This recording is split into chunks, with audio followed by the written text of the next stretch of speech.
When you deal with those difficult clients who don't appreciate you, don't respect you, those people affect you more than you know. And then it ripples into everything. The good clients do the opposite. So just find one client and just gently let them go. In the moment, it's going to be that hard conversation you don't want to have. But then when tax season comes up, you don't have to deal with that negativity. You're going to be like, oh, wow, that was actually a really good decision.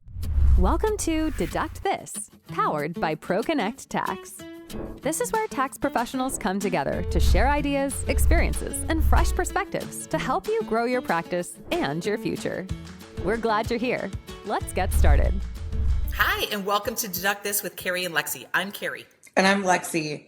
If you've ever thought, I know this client isn't the right fit anymore, but I don't know how to let them go, you're not alone. And this is the episode for you today. Yes, so today we are talking to Nick Boscia. He's a firm owner, he's a tax strategist, and he's the voice behind the Balanced CPA. Nick's made a name for himself, helping others grow without burning out, and sometimes that growth starts with letting go. Hi, Nick. Thanks so much for having me here. I really think this topic is very under discussed, and it's one of the most freeing things a firm could do is offboarding a client who's not a good fit. 100%. Nick, take us back to the beginning. We're so excited to have you here. We know that you have a lot of experience doing this. We have known you for a while and have heard a bunch of your stories. Can you talk to us about the first time that you had to offboard a client, how scary it was, but also really like what made you realize that it was time? Yeah, it's funny. I don't know if I could pinpoint the first time it happened because I think it kind of comes as like a transition and it's a gut feeling. You are working with your clients, and there's the clients that we all know that we love working with. They appreciate us. They pay us on time. They work with us, and they evolve with us. And then there's those clients who always are just difficult. They are always missing the deadlines. They're not communicating properly. And it was year over year that you start realizing, all right, this client always makes me get that gut feeling when I'm like, they call or their email comes through and my stomach drops. I'm like, something has to change here. Absolutely. Yeah. So it took some time for me because I started with my family firm. So my dad built this firm over a long period of time. So we had legacy clients who've been coming for such a long time and they were used to operating a certain way. And then you just started realizing like, if you want to grow and evolve your firm, especially we went from a paper-based model to tech-driven. So a lot of clients didn't want to evolve with us. And I had this guilt that I wanted to keep making exceptions for certain clients and just make them happy. But then it always came at my expense and at my team's expense. And that's when I really got to the point where I knew how to offboard clients. And the easiest thing that we did that actually kind of held me accountable is in our weekly team meeting, me and the team, we have a 5 worst client list. And and everyone on the team gets to put their 5 worst clients and we talk about why. And it's not really a mean thing. It might sound kind of mean, but what my overall goal is, I want my team to have a good experience working here. How many accountants are having trouble turnover?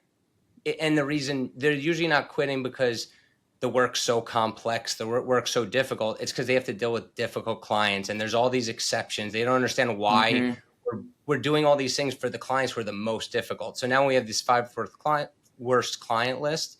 We're either saying, all right, well, are we willing to raise their fee if they pay double what the average client pays? Is it worth dealing with them? Sometimes yes, and sometimes no. But we have those open conversations, and I think that's super important because now it makes your team really feel like a team, and it's not like you're just saying, hey, this is what we're doing. Yeah, no, absolutely. Carrie's probably on that 5 worst client list because her CPA is probably sick of the TikToks that come over with, can we do this? I'm on my husband's worst client list for sure because I'm like, call the CPA. I heard that we can save money in this way. He's like, stop watching TikTok. Exactly. Maybe I'll just call Nick on my own here on the side here, and then I can be on his list. I love the idea of the list, and I understand the reason behind it. That makes a lot of sense to me. Because again, they say the number one reason people quit jobs, right, is they don't like their manager, but it's same idea, right? You're right. If you're picking up the phone, you're like, oh my gosh, I cannot believe I have to deal with this person. No amount of money makes me want to talk to them. Then you're like, okay, wait a second, then we have to make some changes. So what were some of I understand having the list, right, and understand kind of going through that process. So what were some of the hesitations or fears that you had to kind of work through to go through that? So definitely in the beginning, one of the biggest fears, I think this is maybe universal or maybe just me, but is like the fear of losing the revenue. Because at one point, I'm fortunate enough that I didn't start my business from scratch. So I didn't have that, owner's mindset where you're trying to get every client no matter what, and just to pay the bills. So once you get past that point, you have to start realizing that you can't take every client with you if you're trying to grow and become, evolve your firm. So letting go of those clients was really hard, especially with the firm culture, was take on every client we possibly could get. So that was always a fear. But then kind of what counteracted that fear and made us take the next step is we started hitting capacity. And this is what happened. You take on every client, even if they're a bad fit, you hit capacity, team's burning out, you're stressed, you're working late night, weekends. And then you start realizing, well, now we have to change something because now I'm burning out. So then you start identifying, getting rid of a difficult client or a client who doesn't want to evolve with use your technology or you follow your processes. And then you let go of that client. And then the next thing that happens, your ideal client comes right in the door next. Hey, can you take me on? And you're like, well, I just let go of these difficult clients who are taking up so much of my time. And now this client's going to come in, work exactly, because now once you evolve, you tell your clients, hey, this is how we want to work with you. And they say, that sounds great. And now you're onboarding your ideal clients while offboarding your difficult clients. And then you start building what I like to say, my dream firm. If every client you worked on loves working with you, appreciates you, pays you for your time, who wouldn't want those clients? But we're usually complaining about the clients who are the opposite of that. So Absolutely. The fear of so overall is the fear of losing revenue, but like quickly after you started realizing that we were making more revenue and having a better experience like internally in our office. Yeah, absolutely. It's awesome. It's interesting because it's like, but you also set expectations. You said that, right? So as you bring people on, this is the way the firm works. This is how we work with clients. This is the expectation. When you set expectations up front, everybody is on the same page, right? And I think it's hard to do that, right? As your dad had the firm first. And so people, like you said, they had their own way of doing things that has always been done. And so it's harder to get people to change than start from the get-go. So I think that's also an awesome tip. Yeah, this is really real because there's an emotional side to this. You inherited your dad's company and you've grown it into something, and people have purchased, acquired other firms. There is that emotional piece of, oh, well, Bob's been with us for 30 years. Like, take care of him. Like, that is a real thing that we hear all of the time. So how did you put a system in place? How did you know that gut instinct in those kind of situations that I know you had and many others have as they acquire other firms? Yeah, and it's not like there's just one general rule, because there's certain clients who maybe like we're moving to all tech-based, paperless, everything. But we have some of those, old school clients who still want to bring in paper, and we might make exceptions for them because they're, great clients, they're great people, super nice, super friendly. They come with the cookies and this and that. But then there's the clients who are like, no, I'm not doing what you tell me. No one tells me what to do. And that's like, there's no like metric. You just, your gut kind of knows like, all right, this client wants to work with me and they're old school. This client's just kind of rude, or they're rude to the team. Things like that, like I think are unacceptable. And one thing I do like to think about is sometimes people have a bad day. So if I have a client call me and they're a little bit rude to me and it's kind of out of character, or maybe I'm just getting to them for the first time, I give them the benefit of the doubt. But when it happens, we usually don't fire offboard a client who has a bad day or does one thing wrong one time. Right. It's the client who does every year. They come in on the 15th.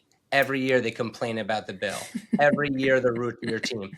And like and I feel like as the owner of the firm, like if you don't identify that and do something, like that's us being actually like selfish, and we're not thinking about our team. Totally. We're just thinking about either revenue or trying to make everyone happy, which we just can't do.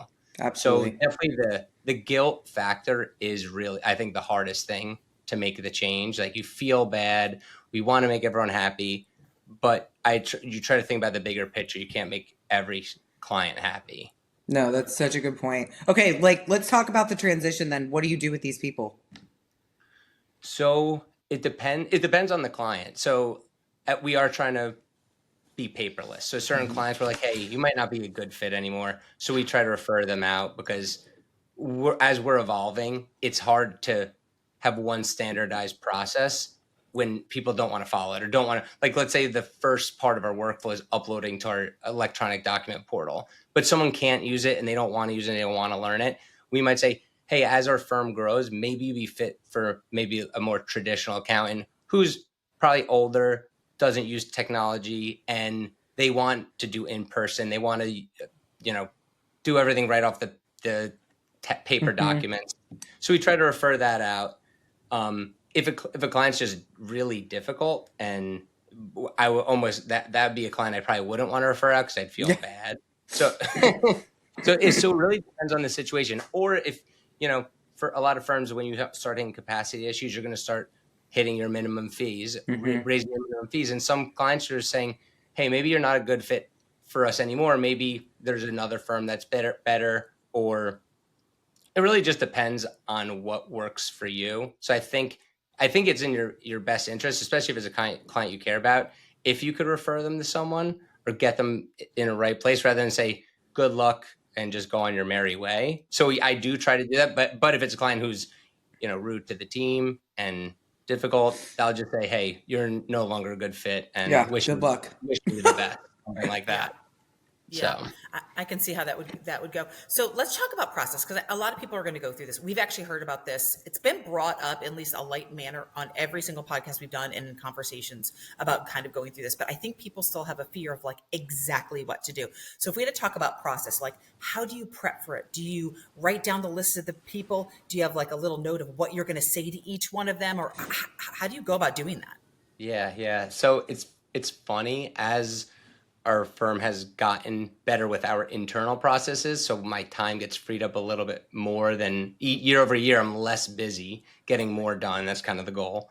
So this past year, what I did, I took our whole client list and just saved it on an Excel file on my desktop. So I know we don't want to be using Excel for this, but I was trying to think of just some way to track clients who are difficult, or clients who are called 100 times or emailed me 50 times. Because when tax season goes by, we do a ton of tax returns. We do like 1,500 returns individually and 200 businesses. So by the time tax season ends, my brain's fried. I can't remember those individual situations. So actually what I did, on my list, I made a note of each client. Hey, didn't use our billing system, didn't do this, drop paper off, which are things that we don't want. So it's basically identifying clients that aren't the perfect fit. Not saying that they have to be offboarded, but just noting, hey, maybe we have to raise their fees or just communicate with them up front. Then there was clients who I knew that I actually had to offboard for various reasons, because they're too difficult, or they're, whatever the reason might be. So I would actually code that as well. So then come tax times, I actually just recently did my offboardings of clients I had to, determine that are no longer a good fit. And again, you have that guilty feeling. It doesn't feel good to do, but what gets me to do it is every time they come during tax time, I get that feeling that I'm stressed. I get a little anxiety because I know they're going to try to write things off that they're not supposed to, or do this or do that. And those are the clients I want to work with. Like I don't want to spend 30 minutes on the phone talking about something that I'm like, I'm a CPA. I follow the rules. I'm going to show you what you're supposed to do. But sometimes clients don't want, they want you to just say things are okay. I'm like, I'm not going to do that. Yeah. Every year I'm wasting my time talking to them. So like that I know is like, that's an offboard type of client for me personally. Because most of my clients, I would say 95% of my clients are awesome. I love working with them. So if I could slowly like take out that little piece, that I'll have an awesome tax season. Yeah. But that's how I do it. I kind of do it like in a manual way. So it's not the picture perfect thing, but it gets the job. At least it got the job done. It really helps, because otherwise every tax season was the same clients I was just dealing with. And I'm like, why don't I just make a change or at least communicate with them and say, hey, if you're willing to work with me, we can work together. I try to be very flexible when I can be. Absolutely. Well, okay. So you have your process in place to identify who needs to find a new home, and you help those people as well. So we'll talk about that a little bit later. What about, and again, another thing that we hear is like, well, what do I say? Like there's a lot of anxiety, and how do you actually fire these people? If I guess we're calling it offload, right? But we're getting rid of them. What I know you just had a situation just this week that you had to do this. So tell your peers, tell us, like, how do you do this in a polite manner that is also, that people can take away and be able to use? Yeah. I think so. So I always like doing it through email because it's like things won't get misconstrued. Sometimes you have a conversation with someone and they hear something different than what you're saying. But when you type it up, that's what you said. And maybe you could have a conversation after. They're like, hey, can we talk on the phone? So recently I had a client who's been with us for a really long time. And as I mentioned multiple times, like I love technology. I want to push to technology and the reason I do that is because I want to be able to serve as many clients as possible and reduce administrative time. This one client came in during tax season without an appointment, which you have to have an appointment. So we have our processes, and I just give the backstory to understand why I sent the email. But she would come in unannounced, walk in during our lunch break, demand we do X, Y, and Z, and I'm just like, this isn't really how we want to operate. And she's so nice; she's been with us for such a long time, but she didn't want to use any of our systems. And I basically wrote her a nice email. I'm like, we really appreciate like all the years you work with us and trusting us and all these things.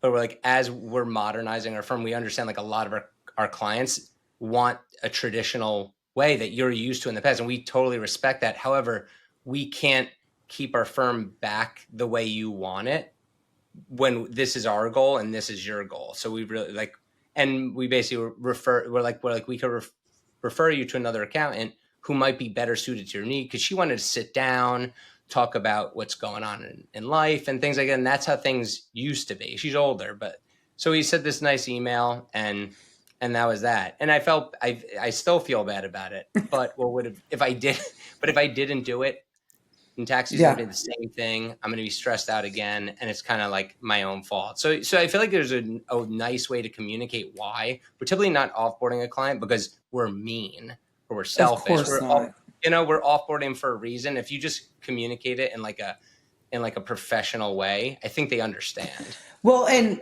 I mean, we all have to write hard emails, no matter what profession you're in, right? Like, you know what I have found, and I'm sure you do the same. You could talk about this, but it's easier to start from something. And so ChatGPT has been a game changer for that.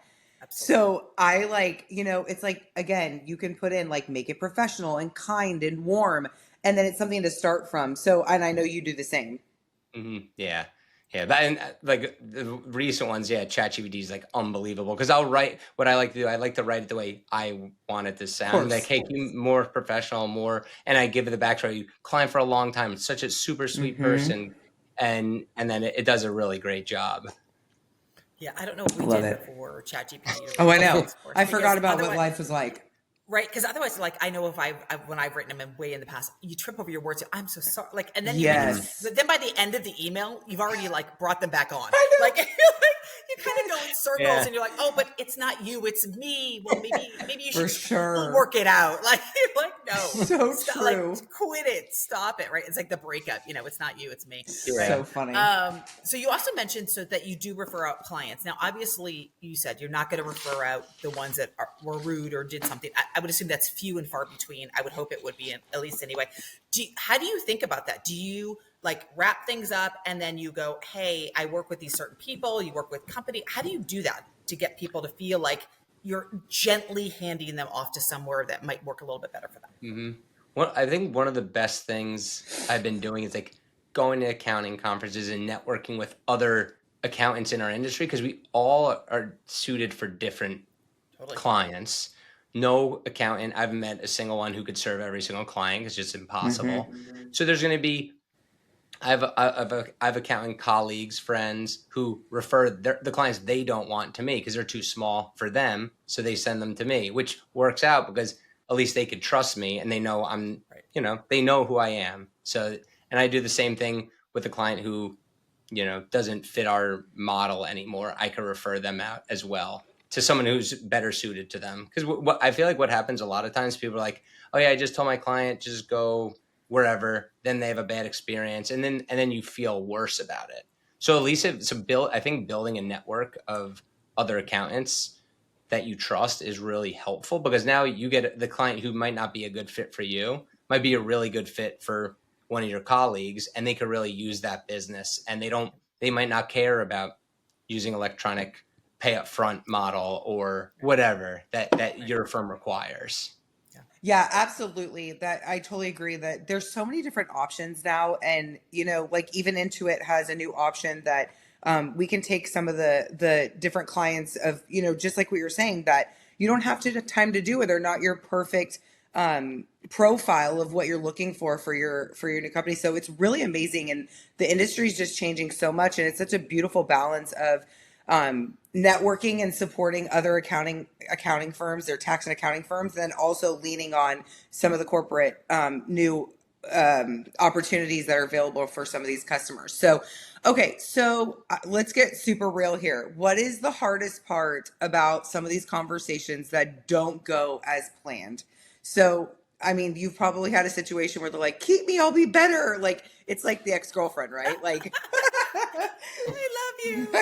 Yes. Yeah. I won't send you any more TikToks with the write-offs. I'm never going to say that. I'm still going to do it.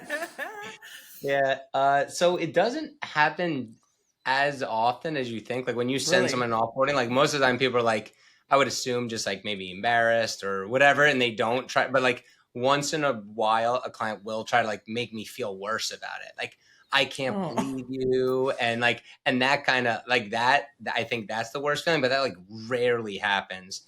But when it does happen, you just kind of have to like stick to your guns. It's like once you make a decision, like you said, the girlfriend, you break up, you're not meant to be. And you're like, you know what? I don't want to hurt your feelings. So let's just get back together. Yes. Like that doesn't. Yes. We've all been there.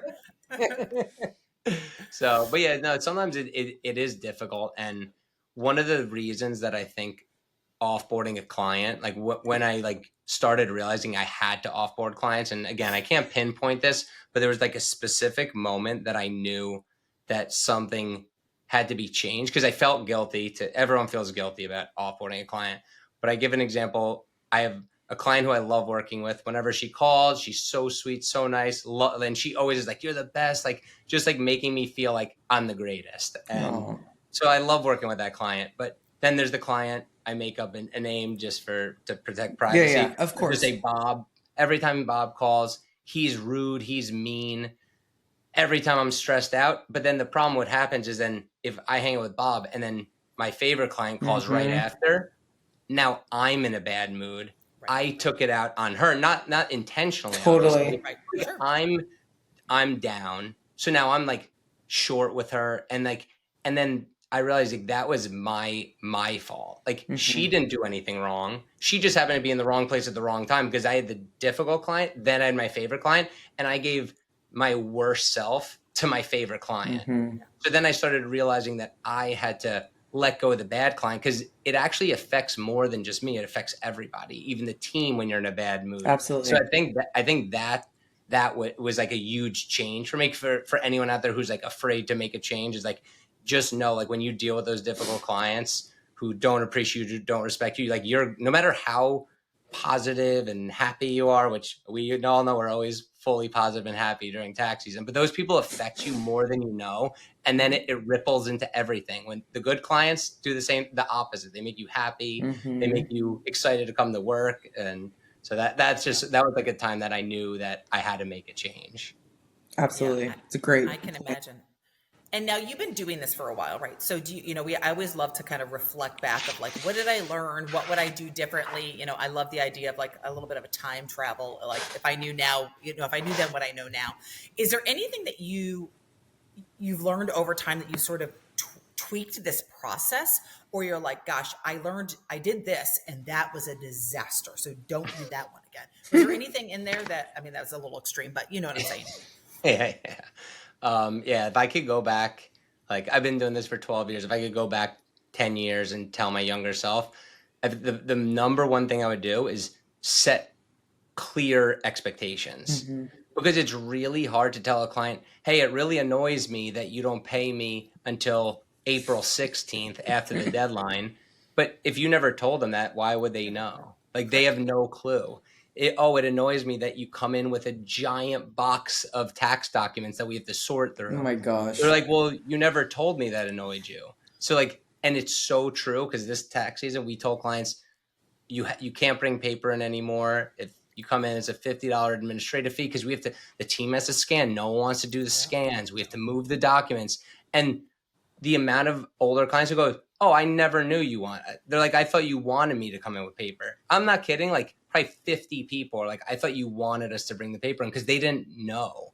So I think I would basically long-winded story of saying I would just make clear, defined expectations of the team, of the client, of myself, and say, hey, this is how we want you to work with us. So then if they don't follow, then you could say, hey, if you don't want to use these things, maybe our processes, maybe we shouldn't work together. But if they don't know the rules, they can't follow them. Then you can't offboard them. Right. I'm sitting here literally thinking about myself, and I'm like, I still love paper. Like, I feel like it's going to be wrong if it's not the one that comes in the mail. Like, there is something about that, right?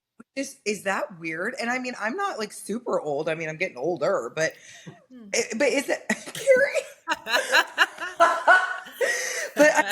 It's just so funny. And now I'm sitting here thinking, I should ask this year, do you want my paper or would you like it? I mean, that's a very valid for customers as well to ask questions.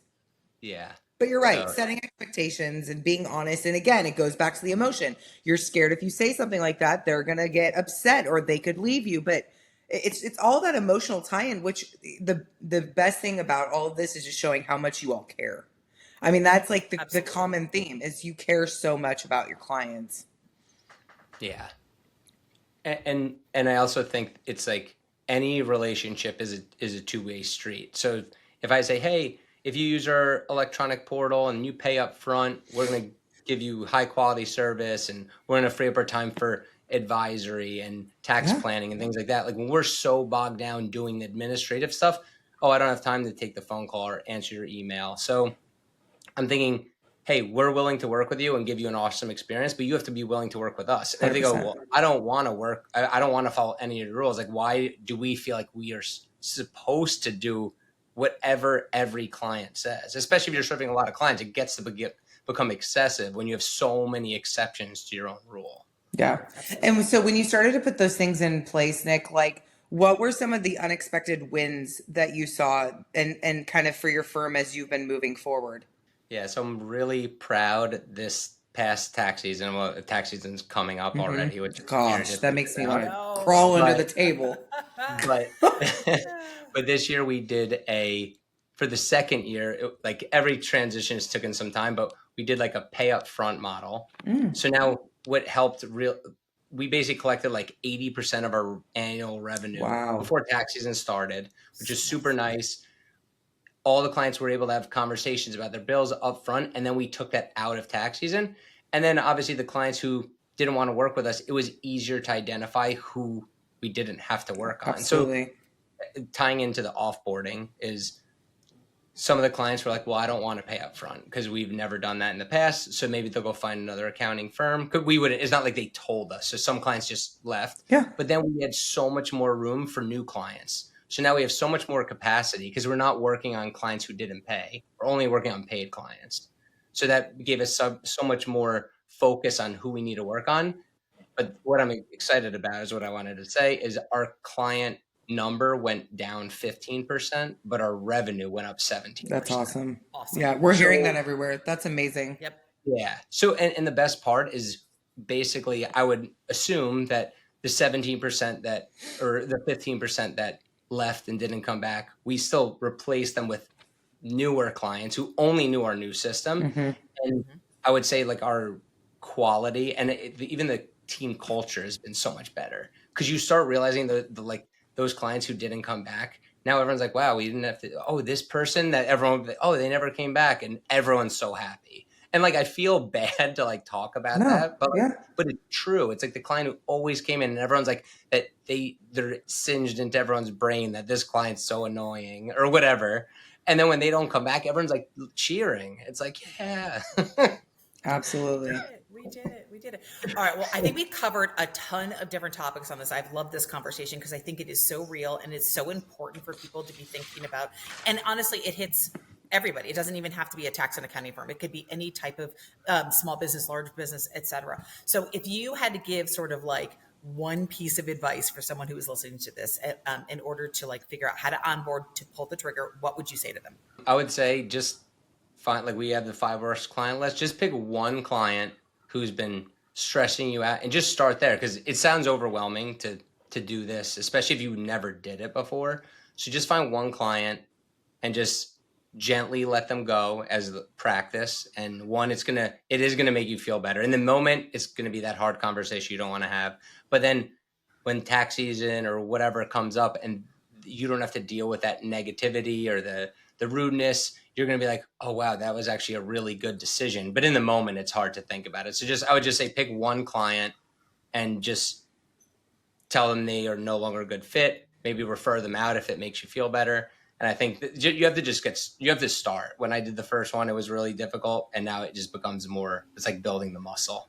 That's great advice. Great advice. Nick, thank you so much for just talking about a topic today that is a little uncomfortable, but it's very valid and it's very much something that is being talked about. And so we cannot thank you enough for your advice today and just for your time. And we can't wait to have you back on, because we know you have the balanced CPA. We have to talk about that. So Thank you again so much for your time. Yeah. So let's remember that offboarding is not the end of the relationship. It's the beginning of a better practice. If you want more from Nick, please check him out at The Balanced CPA. He's got tools, insights, and real talk for pros who want to build a smarter firm. That's it for this episode of Deduct This. Until next time. Thanks for being part of Deduct This, powered by ProConnect Tax. If today's conversation gave you something new to think about, visit accountants.intuit.com for more insights and resources made for professionals like you. We'll be right here, helping you turn expertise into opportunity.